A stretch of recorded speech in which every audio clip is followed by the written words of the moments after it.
Ask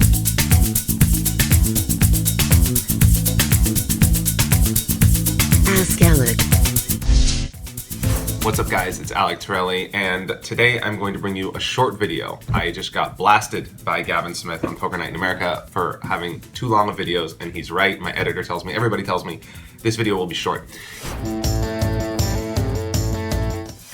I'd like to talk to you about one of the most important things that poker has taught me, if not the most important. It's hard to pick number one, and I know that's a big statement, but I actually think this is the most important thing that I've learned as a professional poker player.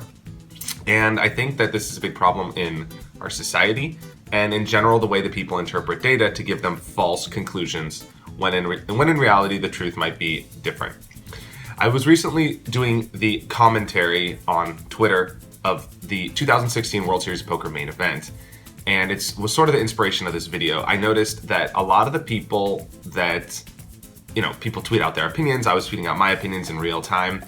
And a lot of the times, the people's opinions coincided with the results of the play. So for example, someone makes a bad call, or someone makes a bluff, someone makes a bet, and they lose the pot, and the opinions, the tweets that get sent out were that the play was bad, and I feel like it was because of the fact that they lost, not because of the fact that the play was being evaluated objectively, independently of the results.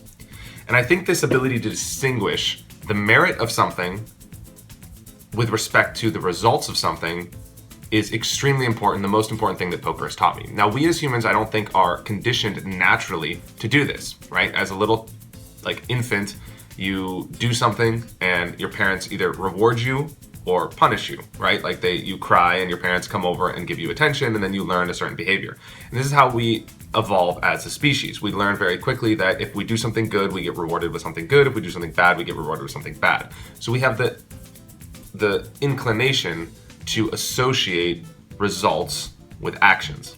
And we generally think, and it's generally true, a lot of times in life it actually is true, that if we do something good, if we work hard, we get a desired result. If we do something bad, we get a negative result. It's the way that we're conditioned to think. It's the way our society functions. It's generally the way we operate. But a lot of times, especially in poker, most often in poker, it is completely untrue. And that's because there's the presence of the element of luck. So anytime there is luck involved, there is the opportunity for this not to be true. So you could play a hand perfectly, as you guys know, and get the opposite result of what you want. But that doesn't mean that you played the hand incorrectly. It doesn't necessarily mean that. It may mean that, but doesn't, just because of the fact that you lost doesn't mean you played the hand bad. It doesn't mean that you played the hand good. These two things are very often unrelated because there's the presence of luck. Inversely, just because you win the hand doesn't mean you played it well, doesn't mean you played it bad.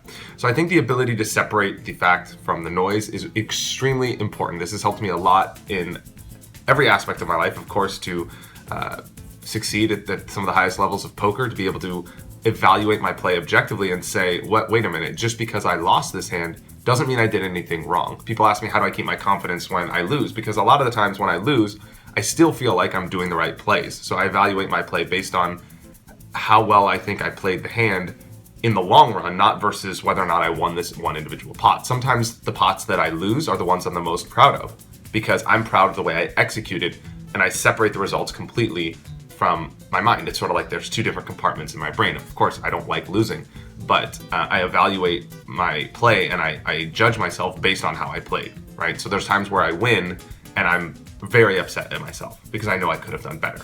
And so I think the ability to do this is extremely important. And at the World Series on the Twitter stream, I saw a lot of the results-oriented thinking.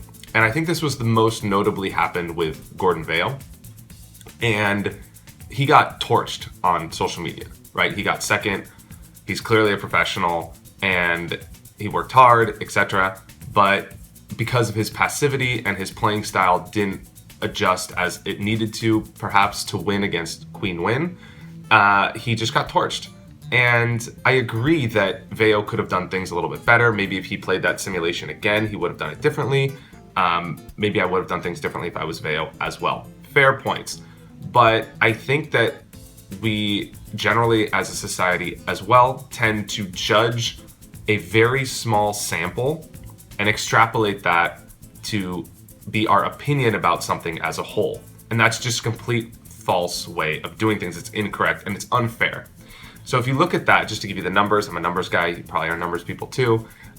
Gordon Vail played, let's say he played 200 hands at the final table. Now, Gordon Vail, in his poker career in the last decade, has played 2 million hands of poker, right? I played a little over 3 million, something like that, if I had to guess. He's probably played 2 million hands, right? Let's just keep the numbers easy, 200, 2 million. So we're using a sample of like a fraction of 1% to judge his play and make an inference about him as a whole based on 10 years. And that's just completely ludicrous.